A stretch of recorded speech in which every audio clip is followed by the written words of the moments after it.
कहानी की शुरुआत में हमें बताया जाता है कि कई सौ साल पहले इंसान और ट्रोल्स एक साथ शांति से रहते थे। फिर धीरे धीरे यूरोप में ईसाई धर्म फैल गया और अब पुराने तरीकों से लोग मुंह मोड़ने लगे। नॉर्वे के राजा ओलोफ ने अपने सिपाहियों को हुक्म दिया कि ट्रोल्स को गुफाओं से बाहर निकालकर धूप में ले आओ, और सूरज की यूवी लाइट ने उन सबको पत्थर का बना दिया। सैनिकों ने पूरे देश में ट्रोल्स को ढूंढकर मार डाला और आखिर में ट्रोल्स ईसाई धर्म से जुड़ी हुई हर चीज से डरने लगे। इस पूरे देश में फैले हुए शिकार के बाद पूरी दुनिया में एक भी ट्रोल नजर नहीं आया। ये कहानी एक छोटी लड़की को उसके पापा रात के वक्त सुना रहे थे। वो लड़की बड़ी होकर साइंटिस्ट बनी और उसने ट्रोल्स के बारे में छानबीन करना शुरू कर दिया। अब कहानी लगभग 30 साल बाद गई, जहाँ पहाड़ों के बीच बने हुए कैबिन में एक अजीब सा आदमी आया। वो कैबिन में घुसकर इधर उधर देख ही रहा था कि तभी नोरा ने अचानक उस पर हमला कर दिया और अब चाकू से हमला करने ही वाली थी कि तभी उसने देखा कि ये तो उसका कलीग आंद्रेयस है। उसे देखकर वो रुक गई। आंद्रेयस ने देखा कि टेबल पर बहुत सारी पुरानी किताबें रखी हैं। उसने पूछा कि नोरा किस चीज पर रिसर्च कर रही है, लेकिन नोरा ने कुछ भी बताने से मना कर दिया। आंद्रेयस उससे मदद मांगने आया है क्योंकि 3 साल पहले नोरा के दिमाग की वजह से ही आर्मी एक बहुत बड़े ट्रोल को पहाड़ों में ढूंढकर हरा पाई थी। नोरा देश के ट्रोल कमीशन का भी हिस्सा थी, पर जब उसे लगा कि नई सरकार भी पिछली जितनी ही करप्ट है तो उसने नौकरी छोड़ दी। नोरा की चीजों में आंद्रेयस को अपनी लिखी हुई एक किताब भी मिली। नोरा ने उसका शुक्रिया अदा किया क्योंकि उसने ये किताब नोरा के पापा को डेडिकेट की थी, जो पिछले ट्रोल हमले में मर गए थे। आंद्रेयस ने कहा कि एक बार मेरे साथ चलो, मैं तुम्हें ऐसी चीज दिखाऊंगा कि तुम बौखला जाओगी। ये सुनकर नोरा साथ चलने को तैयार हो गई।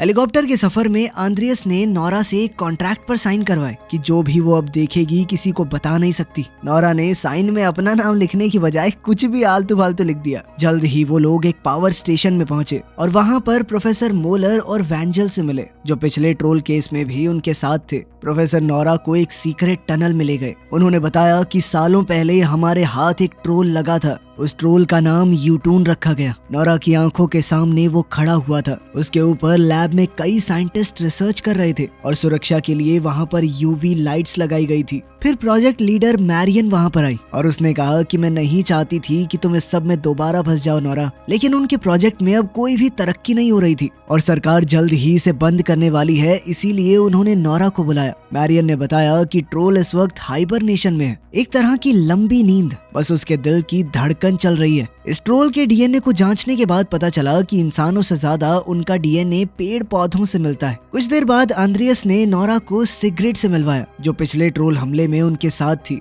बाद में आंद्रेयस और उसने शादी कर ली और सिगरेट अब प्रेग्नेंट भी है। उस कमरे में ट्रोल्स पर लिखी हुई सभी किताबें मौजूद थी। इसमें राजा का वो आदेश भी शामिल था जिसमें उसने ट्रोल्स को मारने का हुक्म दिया था। इस कागज का एक हिस्सा गायब है, पर ऐसा साफ लग रहा था कि कानून के हिसाब से ट्रोल्स को देश से निकाल दिया गया था। सब लोगों को लग रहा था कि नॉर्वे में जरूर बहुत सारे ट्रोल्स छुपकर जिंदा हैं, इसीलिए उन्हें नोरा की मदद चाहिए होगी। तभी नोरा ने कहा कि वो बाथरूम जा रही है, पर असल में वो छुपकर यूटून वाले कमरे में चली गई। वो जल्दी से लिफ्ट पर चढ़ी और सबसे ऊपर पहुंची। उसने ट्रोल की नाक को हल्के से छुआ और एक गाना गुनगुनाने लगी। पहले तो कुछ भी नहीं हुआ, लेकिन अचानक से कंप्यूटर में दिल की धड़कन बदलने लगी। जैसे ही नोरा लिफ्ट से जाने लगी, यूटून जाग गया और उसकी तरफ देखा। बाकी सब लोग भी दौड़कर कमरे में आ गए। ट्रोल के हाथों को बहुत सारी चेनों से बांधा गया था, जिन्हें अब वो तोड़ने लगा। मोलर ने गार्ड्स को यूवी लाइट्स ऑन करने का ऑर्डर दिया, लेकिन मैरियन उस ट्रोल को मरने नहीं देना चाहती थी। उसने कंट्रोल्स के ऊपर जानबूझकर कॉफी गिरा दी।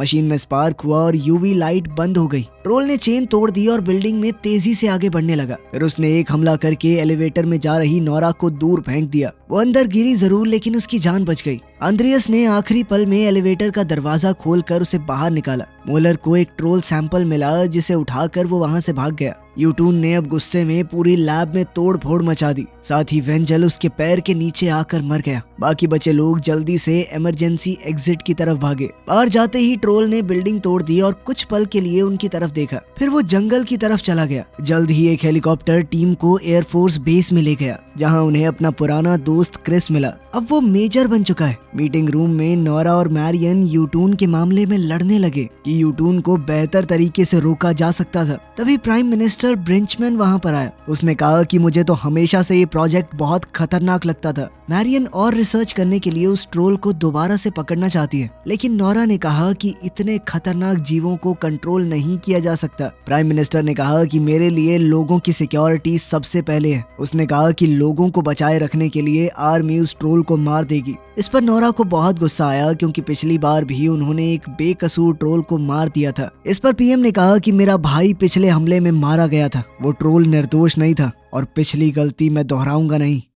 मीटिंग के बाद आंद्रियस ने देखा कि नोरा के हाथ में एक ट्रोल स्टोन का टुकड़ा है, जो कि 3 साल पहले हमला करने वाले ट्रोल का एक हिस्सा है। नोरा इसे अपनी गलती के तौर पर पास रखती है। इस पर आंद्रियस ने कहा कि गलती किसी से भी हो सकती है, मैंने भी की थी, लेकिन गलतियों से सीख कर ही हम बेहतर बनते हैं। नोरा को आंद्रियस की बात अच्छी लगी। वो उसे खींच कर क्रिस के वॉर रूम में ले गई। क्रिस ने मीटिंग में अटैक करने का प्लान बनाया कि कैसे वो ट्रोल पर हमला करेंगे। नोरा ने कहा कि मैं भी उस मिशन पर चलूंगी, लेकिन क्रिस ने मना कर दिया। पर जब नोरा ने याद दिलाया कि मेरे पिता पिछले ट्रोल हमले में मारे गए थे, मैं उनके लिए जाना चाहती हूँ, तो क्रिस थोड़ा इमोशनल होकर मान गया। मैरियन भी हेलीकॉप्टर में उनके साथ गई। आर्मी ने चॉपर्स के ऊपर यूवी लाइट्स लगाई थी ताकि वो ट्रोल को खत्म कर सकें। तभी हम एक स्की रिजॉर्ट को देखते हैं, जहां लोग डांस और दारू पार्टी में बिजी थे। अचानक से जमीन हिलने लगी, डिस्को बॉल नीचे गिर गया। लोग हंस रहे थे, वीडियोस बना रहे थे, लेकिन तभी यूटून ने छत तोड़ दी और वहां से अंदर झांका। उसकी गरज से लोग बहुत ज्यादा डर गए और भगदड़ मच गई। नीचे गिरकर कई लोग जख्मी होने लगे। अचानक से बिल्डिंग टूटने लगी। ट्रोल ने हाथ अंदर डालकर लोगों को पकड़ पकड़ कर खा लिया। जल्द ही वहां पर हेलीकॉप्टर्स आ गए और यूवी लाइट्स चलाई। यूवी लाइट से ट्रोल के शरीर पर जलने के निशान पड़ने लगे। 2 बार हमले कामयाब हुए, पर फिर यूटून ने एक बड़ा सा इलेक्ट्रिक पोल उछालकर हेलीकॉप्टर पर पटक दिया। क्रिस ने रेडियो से अपने साथी पायलट का हाल जानना चाहा। पायलट ने मरने से पहले कहा कि सर, मुझे गर्व है आपके साथ काम करने का। और फिर अगले ही पल उसका हेलीकॉप्टर क्रैश हो गया। उसमें मौजूद सब लोग मर गए। क्रिस का एक बहुत ही अजीज दोस्त मारा गया था। वो गुस्से में ट्रोल पर सीधा हमला करने गया, लेकिन उसका हेलीकॉप्टर भी पूरी तरह ठीक नहीं था। नोरा ने उसे मना किया कि ये बेवकूफी ना करे। क्रिस अपने दुश्मन को घूरता रहा और यूटून वहां से चला गया। इसके बाद क्रिस क्रैश साइट पर गया और अपने दोस्त के लिए कुछ शब्द कहे। आर्यन को यकीन नहीं हुआ कि ट्रोल्स इतने निर्दयी हो सकते हैं, लेकिन नोरा ने कहा कि पिछला ट्रोल ऐसा नहीं था। वो बेचारा सिर्फ अपने घर जाना चाहता था। नोरा ने सोचा कि ट्रोल ने ऐसा इसलिए किया होगा क्योंकि इंसान उनके साथ हमेशा से बुरा व्यवहार करते आए हैं। आंद्रियस ने पूछा कि क्या वो यूटून से बात कर सकते हैं, जिस पर नोरा ने कहा कि मैं किसी ऐसे शख्स को जानती हूँ जो मदद कर सकता है। इसके बाद हम एक आदमी को देखते हैं जिसका घर पिछले हमले में टूट गया था। उसने आखिरकार अपने घर को पूरी तरह से ठीक कर लिया था। अचानक टेबल हिला और उसका कुत्ता जोर जोर से भौंकने लगा। थोड़ी देर में यूटून वहां आया और घर पर पैर रखकर उसे फिर से तोड़ दिया। उधर नोरा और उसके दोस्त एक रेस्ट्रिक्टेड मिलिट्री एरिया में पहुंच गए। एक टूटी हुई फेंस का इस्तेमाल करके वो अंदर गए। जल्द ही वो एक गुफा में पहुंचे, जहां आंद्रियस ने दीवार पर कुछ चिपचिपा सा देखा। नोरा ने बताया कि ये एक जाल था। इसका इस्तेमाल ट्रोल किंग को मारने के लिए किया गया था। इंसानों ने उसके बच्चे को उठा लिया और यहीं पर छुपा दिया ताकि ट्रोल किंग नीचे गिरे और मर जाए। गुफा की दीवारों पर क्रिश्चियन सिंबल बनाए गए थे ताकि ज्यादा नुकसान हो। नोरा ने बताया कि ट्रोल किंग इस जाल से बच गया था। ये वही ट्रोल था जिससे उन्होंने 3 साल पहले लड़ाई की थी। जब वो सभी उस बहुत बड़े खड्डे के पास पहुंचे तो नोरा ने ट्रोल किंग के स्टोन को जमीन पर टैप किया। उसने सबसे कहा कि चौंकना मत। तभी एक ट्रोल उनके सामने आया। नोरा ने बताया कि यही ट्रोल किंग का असली बच्चा है, जिसे यहाँ पर उसे फंसाने के लिए लाया गया था। खैर, वो पिछले 3 सालों में कई बार इस गुफा में आई थी ताकि ट्रोल उसे पहचान सके, उस पर भरोसा करने लगे। उसने ट्रोल को उसके पिता का पत्थर दिया। ट्रोल ने उसे सूंघा और नोरा ने प्यार से उसकी नाक छुई। जब नोरा गुनगुना रही थी तो ट्रोल ने भी खुशी भरी आवाजें निकाली। ये सब देखकर आंद्रियस चौंक गया, लेकिन नोरा ने उसे भी ये सब कुछ करना सिखाया। आंद्रियस ने नाक छुई और थोड़ा गुनगुनाया और ट्रोल भी उसे देखकर खुशी लग रहा था। अब उस बच्चे का कोई नाम नहीं था तो नोरा ने उसका नाम ब्यूटीफुल रखा। फिर बात सीरियस हुई और नोरा ने उससे मदद मांगी। बाद में बाहर जाकर नोरा ने यूटून को आते देखा और तभी हवा में फ्लेयर गन चला दी। ब्यूटीफुल अचानक से बर्फ के नीचे से उठा और दोनों ट्रोल्स एक दूसरे पर गुर्राने लगे। आंद्रियस हमला करना चाहता था, लेकिन मैरियन ने उसे रोक दिया। जैसे ही ब्यूटीफुल दहाड़ा, यूटून ने जोर से जमीन पर पैर पटका और बर्फ टूट गई। नोरा पूरी ताकत से बचकर भागी, लेकिन गिर पड़ी। और क्रिस ने उसे उठाया, लेकिन ब्यूटीफुल समय रहते भाग नहीं पाया और बर्फ टूटने की वजह से वो बेहद ठंडे पानी में चला गया। कुछ सेकंडों तक वो ऊपर रहने की कोशिश करता रहा, लेकिन आखिरकार डूब गया। उसके बाद यूटून ग्रुप की तरफ बढ़ा, इसीलिए सब हेलीकॉप्टर की तरफ भागे। जब हेलीकॉप्टर ने उड़ान भरी तो यूटून ने उन्हें गिराने की कोशिश की, लेकिन खुशकिस्मती से वो बचकर भाग गए। अपने दोस्त को यूं मरते हुए देखकर नोरा टूट गई। वो लगातार उस जगह को देखती रही जहां पर ब्यूटीफुल डूबा था। बेस पर पहुंचकर नोरा ने मैरियन को बताया कि एक बार मैं ब्यूटीफुल को बाहर लेकर आई थी। उसने कोई तोड़फोड़ नहीं की, वो बस बैठ गया और थोड़ी देर तारे देखता रहा, फिर वापस अपनी गुफा में चला गया जहां उसे सुरक्षित महसूस होता है। अब उन सब ने एक मैप देखा जिसमें यूटून का लिया हुआ रास्ता दिख रहा था। मैरियन ने बताया कि इस रास्ते को पिलग्रिम्स रूट कहते हैं, जो नॉर्थ में निदारोस तक जाता है। नोरा ने अपने नोट्स देखे और अपने पिता की कहानियां याद की। उस समय निदारोस राजा की राजधानी थी और राजा ओलोफ वहां से राज करता था। इसका मतलब था कि यूटून बदला लेना चाहता है। अब वो सब जाकर एस्टर नाम की एक औरत से मिले, जो नोरा के पिता की एक पुरानी दोस्त थी। एस्टर ने उन्हें निदारोस कैथेड्रल दिखाया, जो साल 1010 से 1300 के बीच में बना था और बाद में इसे हार्ट ऑफ नॉर्वे का नाम दे दिया गया। इसे उस समय का एक तरह का चर्च का हेडक्वार्टर समझ सकते हैं। चर्च के अंदर जाते वक्त क्रिस ने अपने हथियार बाहर छोड़ दिए। नोरा ने बताया कि वो राजा ओलोफ की कब्र देखना चाहती है। इसके लिए एस्टर उन्हें एक अंडरग्राउंड टनल में ले गई। एस्टर ने कहा कि मैं हमेशा से सोचती हूँ कि चर्च ने राजा ओलोफ को क्यों मरवाया होगा, जबकि वो तो उनके लिए इतना जरूरी था। शायद उनके बीच में किसी बात पर झगड़ा हुआ होगा। जल्द ही वो एक खाली कमरे में पहुंचे। एस्टर ने बताया कि लोग सालों से कब्र को ढूंढ रहे हैं, लेकिन कुछ नहीं मिला। मैरियन ने दीवार पर वही निशान देखा जो गुफा में था। ये देखकर उन लोगों ने वहां पर छानबीन शुरू कर दी। उन्हें दीवार पर ओलोफ की एक पेंटिंग मिली। जब आंद्रियस ने उसे छुआ तो एक छोटा सा टुकड़ा गिरा और ओलोफ के पेट में एक छेद दिखाई दिया। एस्टर को याद आया कि मरने से पहले आखिरी लड़ाई में ओलोफ के पेट, टांग और गर्दन में चोट लगी थी। उसने उन जगहों को छुआ तो दीवार के टुकड़े गिरने लगे जहां छेद बने हुए थे। नोरा ने उन सभी होल्स के अंदर टॉर्चेस डाली और उन्हें घुमाना शुरू कर दिया। दीवार के अंदर से कुछ हिलने की आवाजें आने लगी। जब तीनों टॉर्चेस पूरी तरह घूम गई तो एक दरवाजा खुला, जिसे आंद्रेस ने पूरा खोल दिया। सब लोग अंदर गए और पानी के बीच में राजा का मकबरा देखा। नोरा कब्र को खोलना चाहती थी, लेकिन एस्टर ने कहा कि ऐसा करना राजा का अपमान होगा। लेकिन नोरा ने कहा कि इस सबसे फर्क नहीं पड़ता, अभी इमरजेंसी है। उन दोनों ने मिलकर वो भारी भरकम ढक्कन हटाया। अंदर ओलोफ का कंकाल पड़ा था, जिसके हाथ में एक सिल्वर तलवार थी। तलवार में जंग तो नहीं लगा था, लेकिन चांदी की होने की वजह से वो लड़ाई में काम तो नहीं आती होगी। ओलोफ की जेब में उसके दिए हुए ऑर्डर का बचा हुआ टुकड़ा मिला। सब लोग बाहर निकले और उस पेपर की फोटो सिग्रिड को भेजी। इंस्टीट्यूट में सिग्रिड ने उसे दूसरे हिस्से के साथ जोड़ दिया। अब जाकर वो पूरा ऑर्डर पढ़ पाए। पता चला कि ओलोफ तो ट्रोल्स को देश से निकालने के खिलाफ था। चर्च ने उसे मार दिया ताकि वो ट्रोल्स को मारने का काम जारी रख सके, जिसका मतलब था कि यूटून ओलोफ से बदला नहीं चाहता, वो पूरी इंसानी प्रजाति से बदला चाहता है।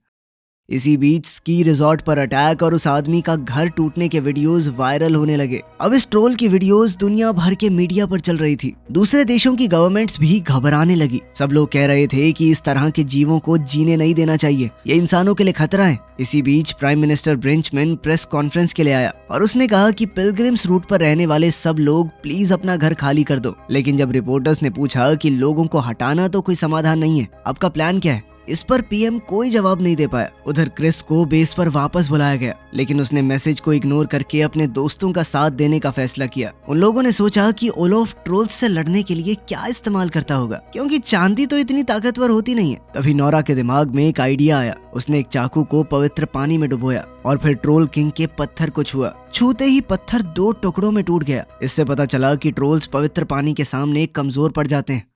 इसके बाद क्रिस और मैरियन अपना घर छोड़कर जा रहे लोगों से बात करने गए और उनसे मदद मांगी। सब लोग अपने देश को बचाने के लिए, उनकी मदद करने के लिए पूरी तरह तैयार हो गए। जब एस्टर आंद्रियस को चर्च बेल्स बजाना सिखा रही थी तो उधर तालाब से मिलिट्री ट्रक्स की एक लाइन बन गई। फौजी बाल्टियों से पवित्र पानी भरकर अपने हथियारों में डालने लगे। शाम होते होते यूटून आखिरकार पहुंच गया और चर्च की तरफ बढ़ते हुए उसने कुछ बिल्डिंग्स गिरा दी। एस्टर और आंद्रियस बेल्स बजाने लगे। घंटियों की आवाज से यूटून के कान दर्द करने लगे और उसकी फुर्ती काफी धीमी हो गई। फिर फौजियों ने फायरिंग शुरू की। पवित्र पानी में डूबी हुई गोलियां जब यूटून के शरीर पर लगी तो उसे धीरे धीरे दर्द होने लगा। अब यूटून गुस्से से पागल हो गया और एक बड़ा पेड़ उठाकर चर्च पर फेंक दिया। घंटियां तो टूट गई, लेकिन आंद्रियस और एस्टर किसी तरह समय पर बच निकले। फौजी फायरिंग करते रहे, लेकिन पवित्र पानी का असर इतना ताकतवर नहीं था जितना वो सोच रहे थे। इस सब के बावजूद भी यूटून आगे बढ़ने लगा। अब क्रिस ने जमीन पर लगाए हुए काफी सारे बम एक साथ फोड़ दिए।